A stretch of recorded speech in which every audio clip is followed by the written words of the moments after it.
Focus. All right, click the links for Odyssey, Bit Chute. Join the Telegram and the Gab if you're brave. But those are kind of free speech zones. No Fed posting, please.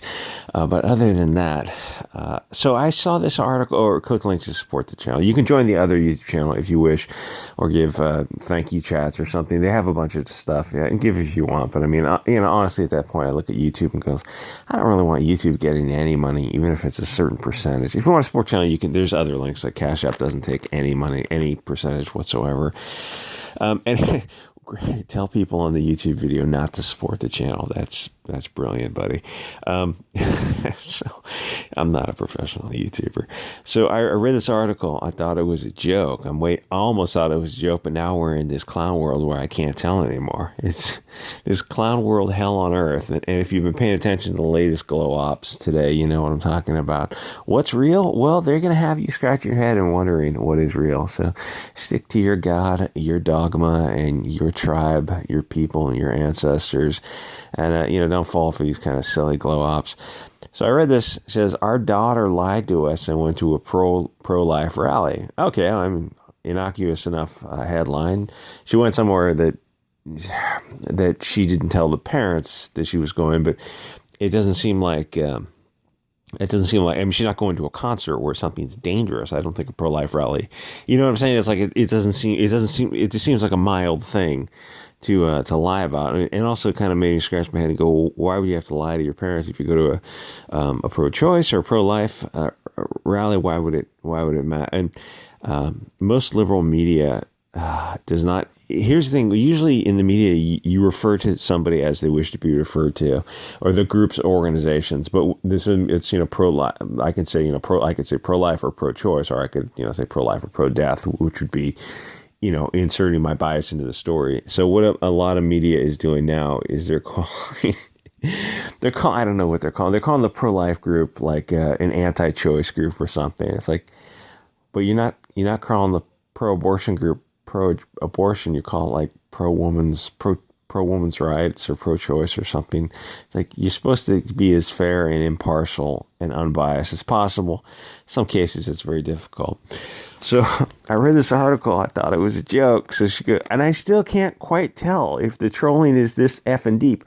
But it's not so much the girl who writes, the one who writes the letter. That could be a troll for sure. It's the answer to the letter that unless the whole, Slater Salon, unless the whole magazine is a joke, and I don't think it is because I've read some other articles. So she writes, the summary of it is, she says she's going to, her 17-year-old daughter says she's going to her boyfriend's house. Turns out she went to I was talking about Roe v. Wade. It's a states' rights issue, 10th Amendment. And so she starts talking, the daughter, 17 years old, starts talking about pro-life versus pro-choice, and possibly, I mean, the bigger issues are really the 10th Amendment issue, the states versus a federal situation. So, and again, at this point, I can't quite tell if she's the whole thing is a joke. They're pulling my leg. She goes, she went to a pro-life thing where she lied and said she was going to her boyfriend's house. We've grounded her and taken away her phone for going behind her back. Okay, that kind of makes sense. You should be honest with your parents, for sure. But it also doesn't seem like something that you should have to lie about. It doesn't matter where you're going. It's like you're 17, you're going to some harmless protest. As long as it is a harmless, small protest, protests can turn into riots, especially as we hit this peak Weimar. But she's showing no remorse. For lying, that's one issue. But for going to a pro-life event or a pro-choice event, shouldn't show remorse for listening to. I have heard Jesse Jackson speak. Doesn't mean I agree with him. You're just there to hear what somebody has to say. That used to be the open marketplace of ideas, discourse, argument and rebuttal to let the best ideas rise to the top. The sunshine is best disinfectant. What happened to all that? Well, the left has really bad ideas that can't be defended in the open marketplace. So they have to censor so she goes, so many innocent lives will be spared, talking about her. We grounded her. I just can't believe it. This girl dressed up as Ruth Bader Ginsburg. See, this is ridiculous, right? You think it's ridiculous, but wait for the response. She dressed up as RBG for Halloween when she was 10. She's heading to law school in a couple of years. I seriously thought she was pro-choice. And how do you know she's heading to law school? going to college first. So even that's 4 years minimum, or technically you don't have to go to college, go to law school. You can intern for 7 years and then take the bar. You don't even go. I don't think you need to go to college or law school. You just intern for 7 years, take the bar, and you can be admitted. But it sounds like you really have her plotted out. The whole thing sounds like a troll, right?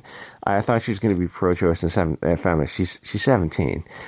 I've been taking her to rallies and protests since she was a baby. We've been educating her about safe sex and consent. So, okay, a child. We donate to Planned Parenthood. Hey, Margaret Sanger. Turns out Margaret Sanger was incredibly based, a little bit of a eugenicist. She said, and I'm not arguing with Margaret Sanger's views on human weeds. It's just weird that we're the bad guys for saying, life allegedly matters, and they're proponents of Margaret Sanger, who compared people to weeds. So I'm fine with disagreeing with us on other topics, but I had an abortion years ago. We live in a conservative state. I don't want her right to choose to be taken away, but she's 17, and she's saying she's kind of more on the pro-life side. And I fear her for going behind her back. I'm suspicious of her boyfriend. I know he's a conservative-leaning Christian, and I don't want to have raised a daughter who vote. What was that phrase in the Bible? I knew you in the womb. Yeah, if you're Christian, you have to be pro-life. Most Christians, are Muslims also? Christians have to be pro-life. I knew you in the womb. Jews are not. Muslims, I don't know about. I don't want to guess wrong. I'm going to guess Muslims are probably also pro-life.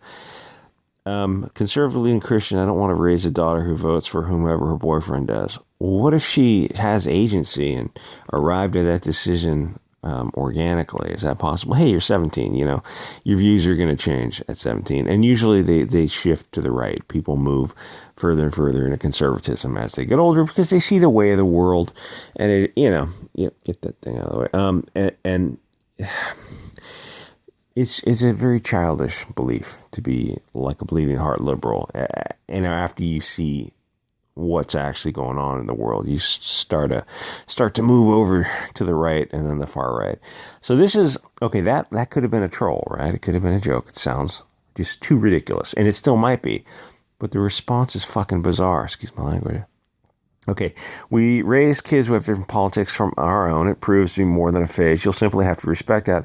Alas, I don't feel that way. Some politics are to be challenged at every turn, and there are even those that should result in one being cut off in adulthood, of course. She's talking about her kid that has a difference of opinion, and this is not like April Fool's. This is the most bizarre thing I've ever read. Luckily, she's in your house and still subject to both your influence and rules. Inundate her with pro-choice content. Require her to read articles and books that explain why it's important for women to have control. So women can have control of their bodies, but they have to be brainwashed into...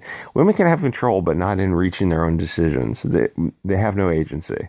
Well, this is the most insane thing I've ever read. That's why I had to make the video. Reminder: a person can choose for themselves to never have an abortion, or at least intend not to have one, while respecting the rights of others to choose otherwise. Honestly, abortion is really not my issue, but it's kind of slowly evolved into an issue because I realize as a society, you can't, even if you support abortion, it's just not my issue, and I kind of was more on the line of like free agency for people. But as a society, you can't have that where you are, you have the state sanctioned abortion or euthanasia for the elderly, because then it starts slipping in the slippery slope. Like, you can have homeless people, you can have people who are poor, people who have got some kind of illness, and you go, oh wait a minute, shouldn't the state try to like house people, put people in homes and try to cure their illness? No, if they're just too much of a burden on the state, we're going to delete. It goes down the slippery slope where even if it's not my issue, you realize like, oh, that's a society has to value. It's weird for me to come to this conclusion and say society has to value God.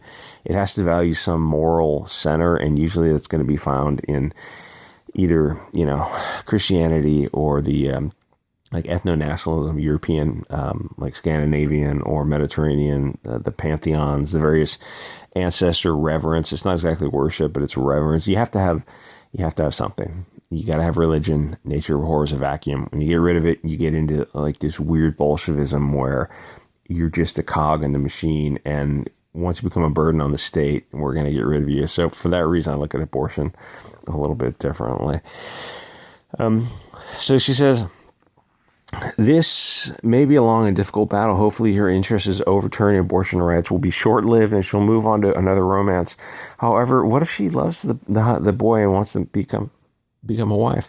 However, young love can be a hell of a drug, and she would hardly be the first girl to acquiesce to some nonsense because of a boy she liked. What if she arrived at the decision organically, you cunt? You need to stay on top of what sort of information she's taking home from this kid and figure out how deep this influence goes.